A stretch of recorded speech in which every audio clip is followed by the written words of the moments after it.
Hello internets, it's Luanacy, and we are now less than a week away from Visions of Eternity. I am so incredibly hyped. Like every time you sleep, you're dreaming about playing the new Guild Wars 2 expansion? Nah, just me. Okay. I figured it'd be fun to make a video talking about all reasons to be hyped for this expansion. I asked you on social media why you are excited for this expansion, and I got a lot of responses. We don't have time to go over every single comment, but to every single person who replied, thank you so much. Let's take a look. The first thing that grabbed me was the Elite Specializations. They got me really excited for all the other expansions that have them too. Other than that, what I'm most looking forward to is exploring the new areas and the story. I really think that Elite Specs are the big selling point of this expansion. In case you're unfamiliar, Elite Specs are basically like subclasses. They can drastically change how your class plays and they can unlock lots of new build options. The last two expansions didn't do any Elite Specs, and honestly I really missed having them. I'm just excited to run around, unlock all of them, make new builds, and then also take them into older content. Elite Specs can really change how the whole game plays. And I don't think I am the only one that's excited for this. The new Elite Specs will be exciting. I'm excited to be a slime smith. Mostly the Elite Specs. Evoker. The era of the frog mage is upon us. Funny monster. Antiquary. Duh. Troubadour. I'm kind of almost afraid to talk about this one because everybody in the comments keeps talking about how I mispronounce this. Troubadour. Okay, you win. I am super hyped for the Elite Specs. Straight up nostalgia to the classic Guild Wars 1 specs. I think this is also a big one. Some of the new Elite Specs that are coming are based on old Guild Wars 1 classes. So if you were a Ritualist main or a Paragon main in Guild Wars 1, it's kind of exciting getting to play that again. As a Dervish main in Guild Wars 1 though, I'm still missing that one. Rangers using longbows is meta. It's kind of wild how the last couple Ranger specs have all kind of focused on melee. I think it's really cool that Killshot is finally gonna focus on some bow gameplay. It was also just so much fun in the beta. I am most excited about the new specs. Interesting to see how they have changed from the beta. Just a couple months ago, we had a beta event for the new Elite Specs, and there were some that I really enjoyed, but there were also some that definitely needed a bit of work. Just last week, ArenaNet posted a blog post talking about changes they are making to the Elite Specs, and honestly, I was quite surprised by how much stuff they're changing. Luminaries getting brand new virtues. Ritualists will be able to use these F skills without blowing up their spirits, and they are changing like lots of instrument stuff about the Troubadour. Troubadour. Also, I'm really excited about the Conduit changes. Conduit was the spec I didn't really enjoy in the beta, but apparently they're majorly overhauling the F skills. The new Elite Specs, going to run around as a Troubadour and defeating my foes with the power of sick beats. Speaking of defeating your foes with the power of sick beats. Stop! Yeah, that's very consistent now. Okay. Stop, go, stop. Okay. Okay. The infant doesn't work.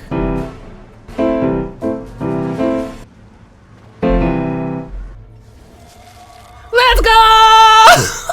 Honestly, at this point, any scraps of Asura lore. I know it will be largely Inquest focused, but I will take what I can guess. It does feel like it's been a while since the Asura really played a large role in the story. There was actually a while during Heart of Horn, Season 3, Season 4, where it felt like all the stories involved the Inquest, but I think the last time we really got to see them was in Sandswept Isles. And that patch was in like 2018. It's been like 6 years. I feel old now. But yeah, it's kind of exciting seeing a large focus on the Asura again. I'm really curious to see what the Inquest is up to. Pirate Island Adventure unfolding into the bigger story of what's going on with the Mist sounds awesome. Yeah, we've been speculating about this one a lot, y'all. I think that the logo of Visions of Eternity is kind of suspicious. To me, it kind of looks like a portal. I wouldn't be surprised if there's a major plot twist at some point and we actually teleport somewhere. With Kastora, we get a new region we have never heard of before,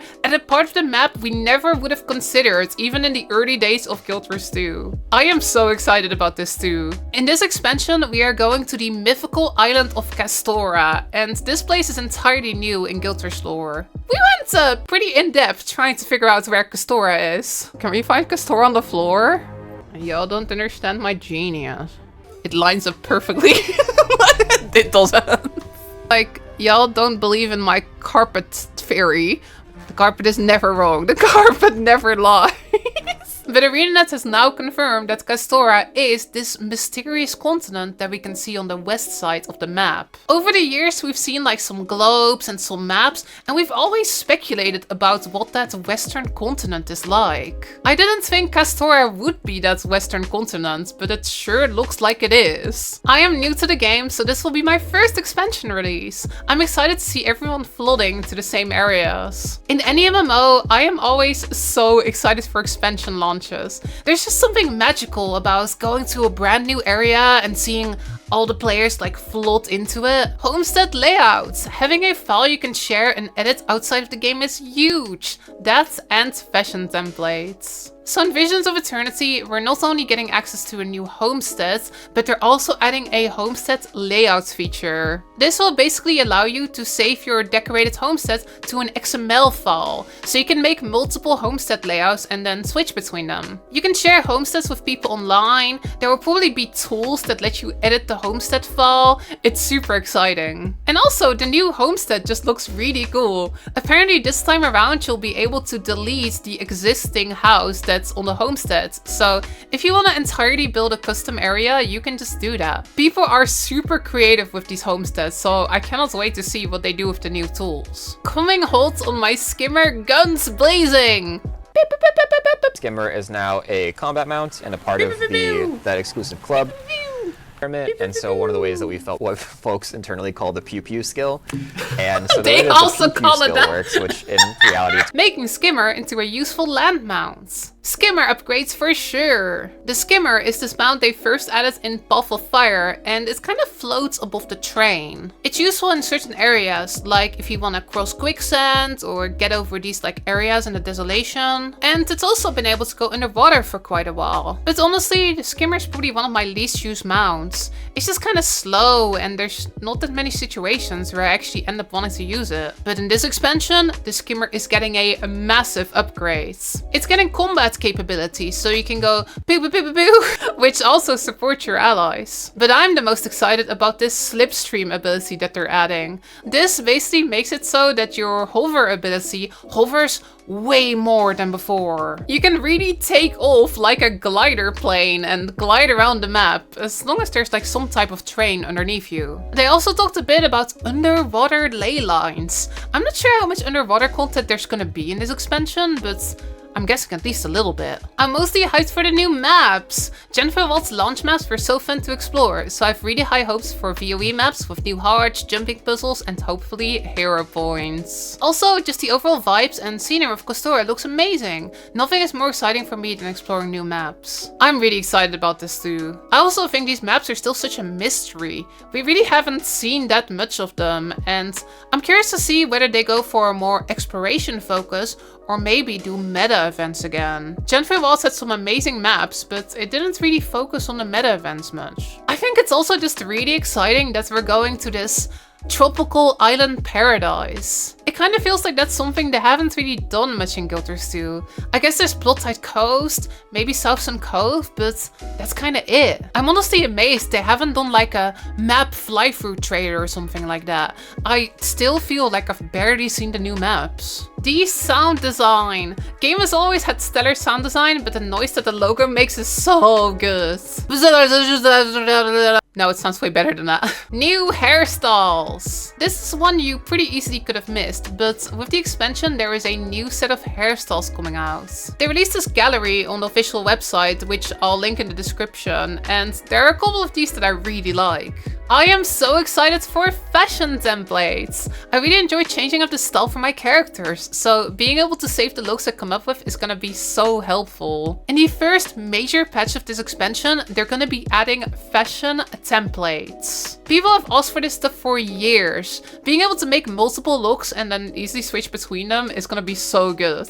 Unfortunately, we don't have any real details yet. We don't really know how the system's gonna work, we don't know if it's gonna be monetized. Aside from the Elite specs, I'm really looking forward to the new Legendaries, especially the ring and the accessory. Visions of Eternity is gonna add 6 new Legendaries. There's gonna be 3 weapons, a ring, an accessory, and a legendary Aqua Breather. Not all of these are coming at launch though, but from some articles we know that the Aqua Breather and one of the weapons are supposed to be coming at launch. We haven't seen these at all, so we don't even really know what weapon this is gonna be, but I'm just really excited to have Legendaries on day 1. Whenever a new expansion comes out, I always just want to play a lot, and I'm always a little bit sad that there's no Legendary to go for immediately. But this time I can really go super hard and immediately start farming for my first Visions of Eternity legendary. It's also just really cool that they're doing a new legendary ring. Right now the only legendary rings you can get are from either World vs. World or Path of Fire raids. So there's a lot of players that want legendary rings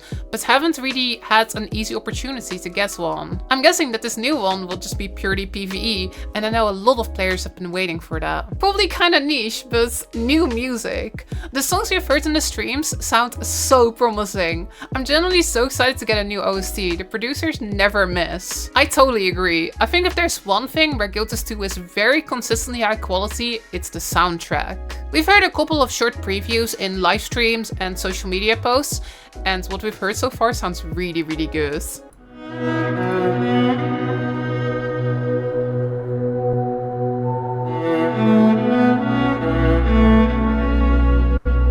Definitely the Raid, Strike, Rework and LFG improvements. This is another big one. It's not going to be here at launch, but it's also going to be in that first major patch. ArenaNet is going to merge the Raid system and Strike system into one, which kind of makes a lot of sense. Raids right now are these raid wings where you go in with 10 people and you fight multiple bosses, and Strikes are basically the same, but they're standalone bosses. In this expansion, they're gonna merge those two systems together and add a couple of new raid bosses. There's like new UI, the rewards are gonna be merged together, and there's also one really exciting thing, which is Raid Quick Play. Just like with the recent Fractal Quick Play beta, there's gonna be a new button that, when you press it, throws you straight into a raid encounter. I'm guessing they'll have to rebalance a lot of stuff, but I think it's gonna be awesome to just have the possibility to press a button and get to raiding. It's always been really difficult to get into raids in GW2 2 because finding a team can be really difficult. So having this Quick Play button, I think it's gonna be amazing. Raids changes. I always wanted the raid legendary armor, but I couldn't bother with joining discords and guilds. Hopefully this makes it easier. I really hope so too. I think it would be awesome if people can get into raids with this system and get their hands on some raid legendary armor. More Loranity content! Yeah, in the first week, I think I'll probably be streaming like 12 hours a day. And there's gonna be lots of videos too, so stay tuned for that. Alright, I think we have now covered the main reasons to be really excited for Visions of Eternity. If you're thinking of getting it, consider using my affiliate link. It costs you nothing extra, but I get a little financial kickback if you use it. That link doesn't work though if you play on Steam or the Epic Store, but otherwise it's a great way to support my content. I absolutely cannot wait for the expansion, and I'll be streaming it loads over at twitch.tv/Loranity. Let's go and explore this expansion together. I would absolutely love to see you there. Thank you so much for watching, and I will see you next time.